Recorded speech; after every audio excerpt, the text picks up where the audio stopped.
Namaskaram.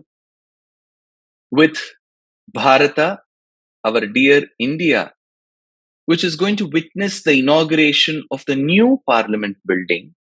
Arrangements and there's so much of buzz about our honorable Prime Minister inaugurating and what is the significance of Sengol. I'm sure there are many articles that you would have read. But many people ask, what is this Sengol? Is this a Tamil word? What does it mean?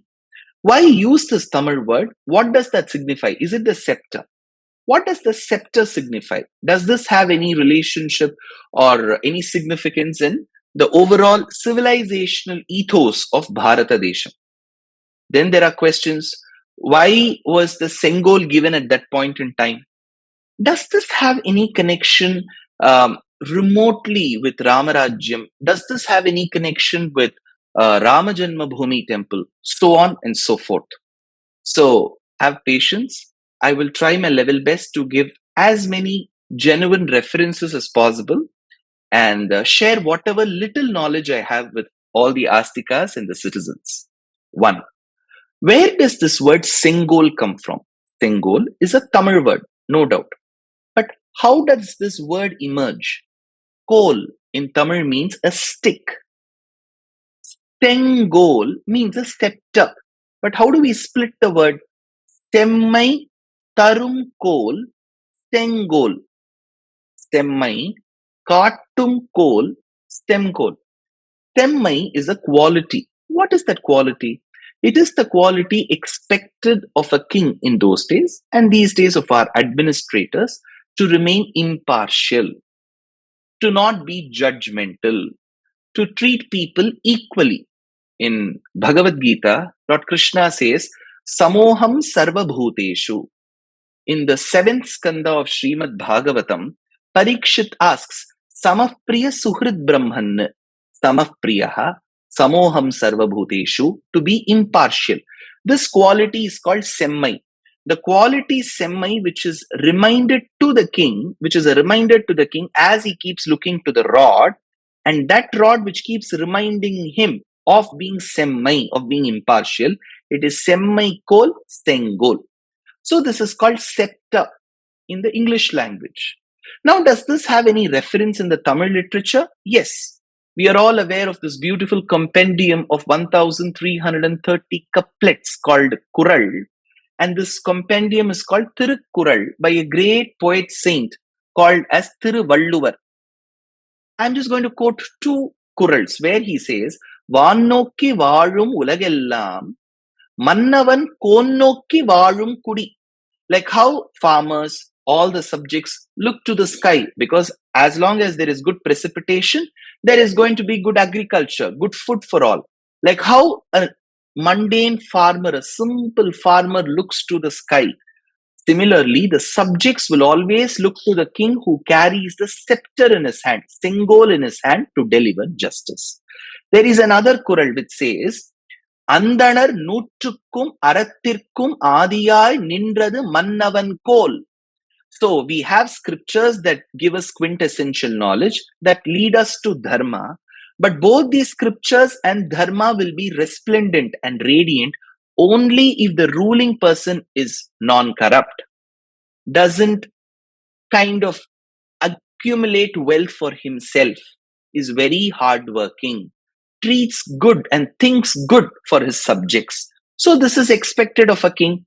So these qualities which are expected of a king are expected when the king carries Sengol, says Thiruvalluvar. So I've quoted Thiruvalluvar's Tirukkural.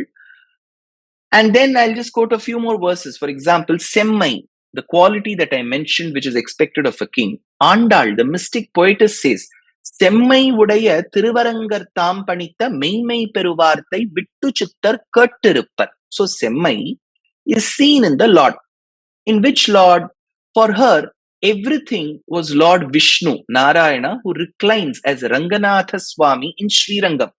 We will be visiting Ranganatham, that is Ranganatha and Srirangam towards the end. So she sees Narayana or the Ranganatha reclining on the serpent couch of Srirangam. as the one who controls the universe, because the entire world is his body. We say Sura, Nara, Khaga, Go, Bhogi, Gandharva, Daityehi, Chitram, Ramyatetam, Tribhuvana Vapusham, Vishnumisham, Namami. So, this quality that is seen where the entire world, the creation, is his body, meaning he's impartial, he treats everyone equally. This is expected in Ranganatha, who carries a scepter, it seems. Andal says, Pungodam Shurna Bhuvaniyum, Vinnulagum Angadum Shorame Algindra Yemberumar, Sengol Vudaya Tiruvaranga Chelvanar. The Lord in Srirangam carries that Sengol. Well, she mentions from the Pandyan country. She's south of Madurai. There is another great poet and Acharya Varya called Swami Nammalvar, called Shatakopa, who also mentions that Surya, we have spoken about Narayana, now Surya Narayana, the sun god, who dispels darkness and doesn't see disparity in whom he's shedding light on. The light comes on everybody. How much we make use of it. Probably there is a saying in English, make hay while the sun shines. The sun is shining, but whether to make hay or not is in our hands. So the Lord's son who carries a scepter, the Sengol, is being mentioned by Nammalvar. He says, Tanivalar Sengol Nadavu Kadalvai Arasaviya Panivalar Sengol Irul Vichirundadu, he says. So Kulashekar Alvar was a great Chera king who ruled. He ruled parts of Tamil Nadu and Kerala. He was a mystic saint whose contributions is being celebrated in this verse, which says, Sengol Kollikavalan Villavar Kon Seran Kulashekharan Mudivendar Shikhamaniye, the one who ruled his subjects impartially. No partiality towards one section, no bad treatment towards another section. So he expected rules to be the same for all sections, with no special privileges for one section, giving way for the other section, nothing like that. So this Kulashekar Alvar is celebrated to have carried that Sengol. So Nammalvar, Andal, Kulashekar Alvar talk about this Sengol. Let's go to the other side.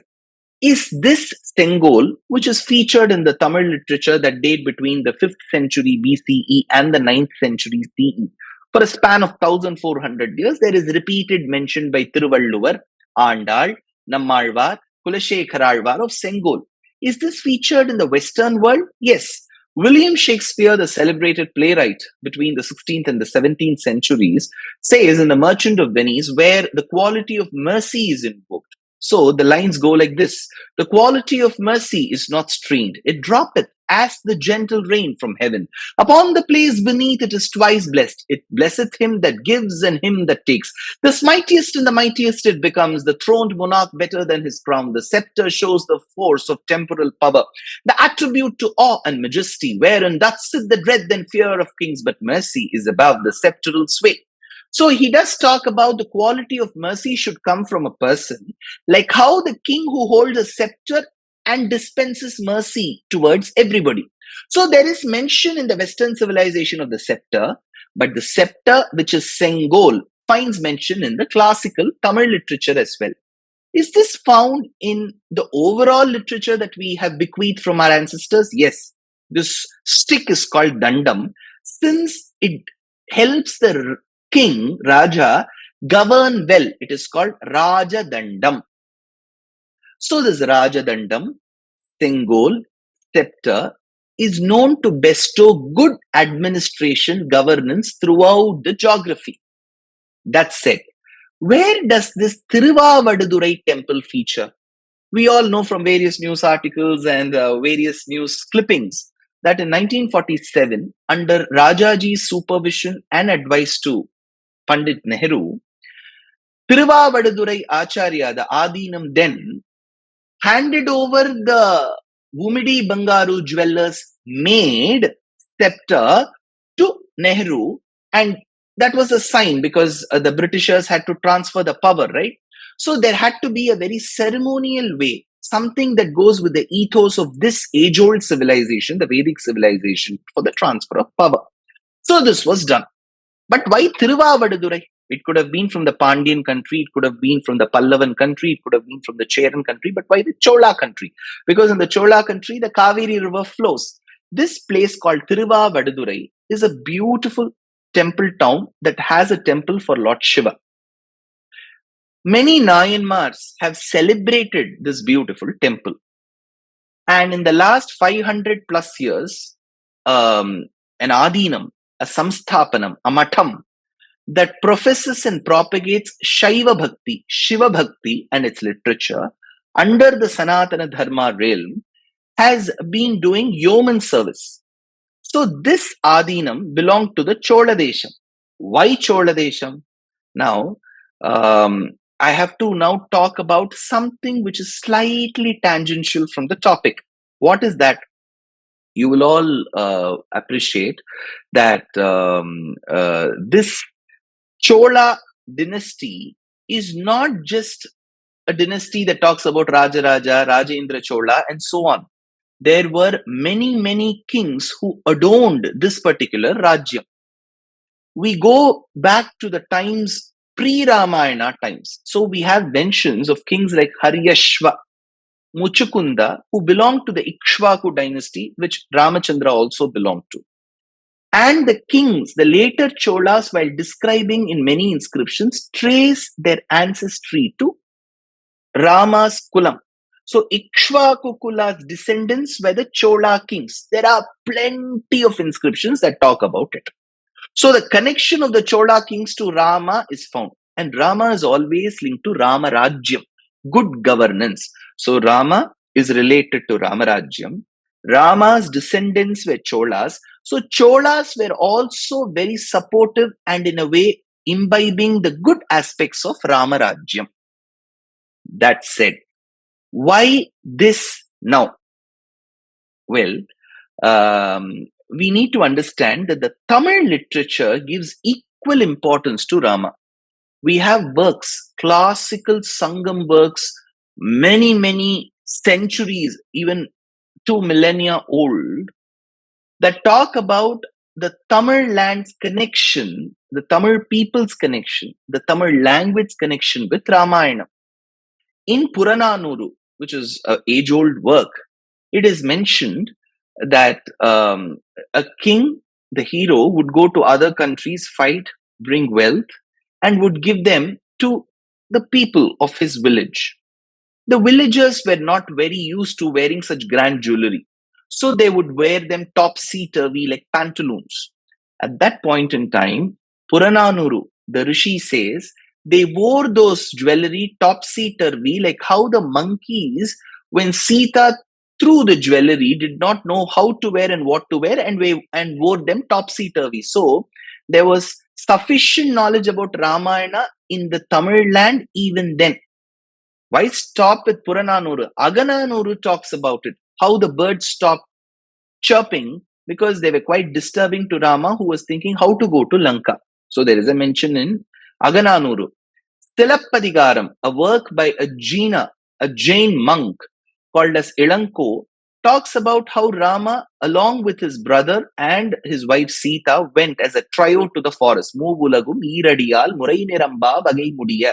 So there is mention of Ramayana in the classical Tamil text. I don't have to talk about the Alvas. They were extremely devoted to Rama, so they would go to the extent of saying that if at all you have to learn how to live, learn from Rama. Karpari Ramaviranai Allal Matrum Karparo. So there is mention of Ramayana in the ancient Tamil literature. The ancient Chola kings regarded themselves as the descendants of Rama. And Rama is associated with Ram-Rajyam, which is governance. So the Chola country was very important for governance. And from there, Rajaji, who was the author of Ramayana as well, the Ramayana that we read, Valmiki's Ramayana in English as an abridged version came through Rajaji. Rajaji was very well aware of the ancestry of the Cholas bhakti towards Rama, and wanted the connection between the north and the south. So he said, let the Sengol, let the scepter come from the Chola country to the north, which is Delhi, so that we bridge the gap between two large, beautiful sections of our country. There is another connection. Now, as the parliament building, the new one, gets inaugurated, we will also subsequently see in the forthcoming months the inauguration of Rama Janma Bhoomi temple, which is Rama's temple. That said, this in Ayodhya, we are going to see Rama Janmabhoomi temple inauguration. But Rama, whom did he worship? Valmiki says, Aradhaya Jagannatham Ikshvakukula Deivatam. Sahapatnyam Vishalakshyam Narayana Upagamat. So Rama, along with Sita, venerated and worshipped their family deity called Ranganatha. Where is that Ranganatha who was worshipped by Rama in Ayodhya? That Ranganatha, through Vibhishana's grace and contribution, is in the Chola country in a place called Srirangam. That is why initially I told you we'll come back to Srirangam. So Srirangam in the Chola country has the Kuladhanam of Rama and the kings of Ikshvaku dynasty, which is going to see inauguration in the forthcoming months, Rama Janmabhoomi. What is the connection between the two? The Chola country. In the Chola country, how have the Acharyas venerated Rama?